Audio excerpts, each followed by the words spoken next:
Morning பிரேக்ஃபாஸ்ட்டுக்கு புட்டு கடலைக்கறி ரெண்டுமே அடிப்பொலி combination. Taste வேற லெவலில் இருந்துச்சு. நீங்களும் உங்கள் வீட்டில் ட்ரை பண்ணி பாருங்கள். ஊற வச்சிருக்க கருப்பு கொண்ட கடலையை குக்கரில் சேர்த்துக்கலாம். 2 கட் பண்ணி வச்சிருக்க வெங்காயம், சதைச்சி வச்சிருக்க இஞ்சி பூண்டு, 2 பச்சை மிளகாய், கருவேப்பிலை, உப்பு, தண்ணி ஊற்றி குக்கரை மூடி வச்சிடலாம். கடலை வேகிற டைமில் அதுக்கு மசாலா ப்ரிப்பேர் பண்ணலாம். கடாயில் எண்ணெய் ஊற்றி ஸ்பைசஸ் சேர்த்துட்டு தேங்காய் அப்புறமா நல்ல மிளகு சேர்த்து நல்லா தேங்காயை வறுத்துடலாம். தேங்காய் வறுக்கிறத பொறுத்து தான் அந்த குழம்போட டேஸ்ட்டே சூப்பராக இருக்கும். நல்லா கோல்டன் ப்ரௌன் கலர் வரது வரைக்குமே நல்லா ஃப்ரை பண்ணி வச்சுக்கலாம்.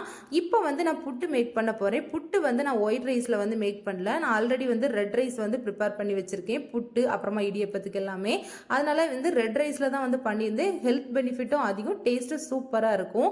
இப்போ நம்ம மசாலாவை சேர்த்துட்டு இதுக்கு கொஞ்சம் தாளிப்பு கொடுத்துடலாம். கரண்டில் தேவையான அளவு தேங்காய் எண்ணெய், கடுகு, காஞ்ச மிளகா, சின்ன வெங்காயம் எல்லாமே வதக்கி குழம்புல ஆட் பண்ண புட்டும் கடலைக்கறியும் சூப்பராக ரெடி ஆகிடும்.